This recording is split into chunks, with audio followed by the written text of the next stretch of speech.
Joining us now to help analyze these developments is Lieutenant Stephen Rogers, a retired military intelligence officer, FBI National Joint Terrorism Task Force agent, and an advisory board member for the 2020 Trump campaign. Steve, it's good to see you again. So right now, we're talking about the idea of Antifa. We heard the president asked about that and whether or not that people such as Joe Biden, such as Kamala Harris, should denounce the organization as a domestic terror organization. Do you think that they should? Well, they absolutely should denounce it as a domestic terrorist organization, because what they have done is terrorize cities around the country. I mean, one has to be really blind not to understand what this organization has been doing.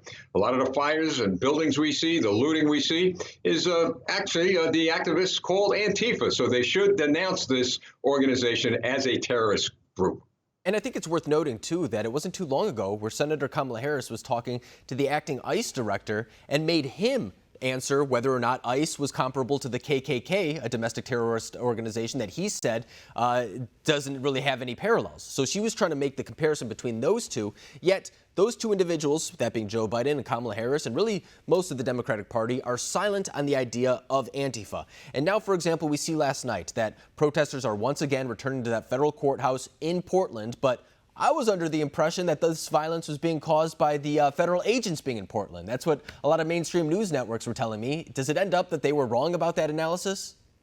Well, they were dead wrong. The federal agents there were not the reason for the violence. They were the reason why the violence didn't spread. And, you know, you brought up something very interesting. The entire nation saw Kamala Harris and Joe Biden on TV last night. Not a word about the violent protests, not a word about the destruction, not a word about how they would solve the problems. The only thing we have with regard to what they're saying is that they blamed the federal agents, law enforcement officers, on the violence, which is totally not true, proven by the fact that they're no longer there and the violence continues. And here we are, and it's still continuing. And I think it's worth noting, too, that even before those federal agents did arrive in Portland, I think it was something like 50 days of continuous violence in the streets of Portland. So I think that whole narrative has basically been put to bed at this point. But it does raise an interesting question.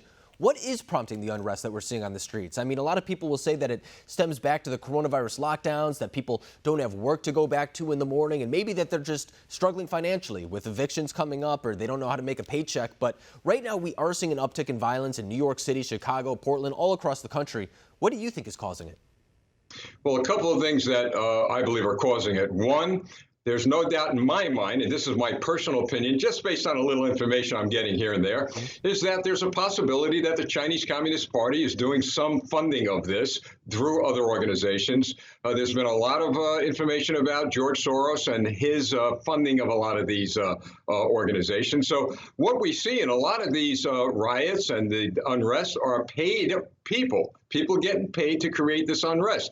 But what's chilling is the tacit approval, and I'll use the word tacit, of the Democrat Socialist Party. They're not pushing back on any of this. They have not come to step shoulder to shoulder with the president and say, look, he's right. When it comes to violence, we're all Americans, and this has to stop. So you have the elected officials of the Democrat Socialist Party by taking a knee, emboldening and embracing what's going on, and then you have the outside influences.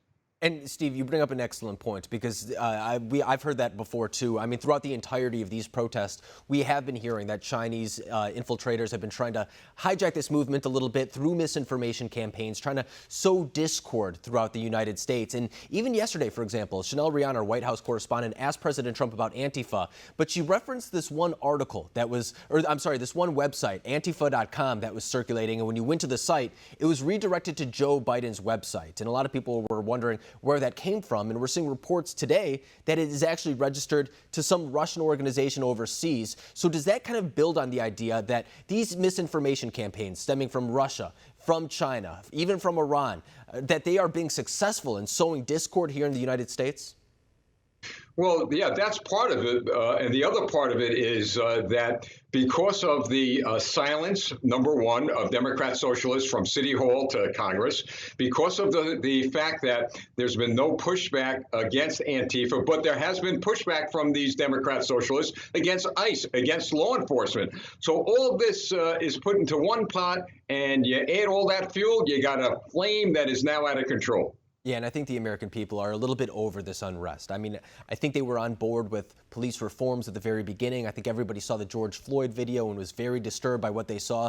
But I think at this point, I think a majority of the American people know that the rioting in the streets of Chicago or New York, Portland, wherever it may be, that doesn't have anything to do with George Floyd anymore. In fact, that is disproportionately hurting minority communities, minority small businesses, immigrant communities. I think the American people are smart enough to know exactly what's going on. So I think that is the positive development when we're talking about this not necessarily accurate portrayal of what's going on in the streets. But Lieutenant Steve Rogers, I appreciate you coming on the program tonight. Thank you.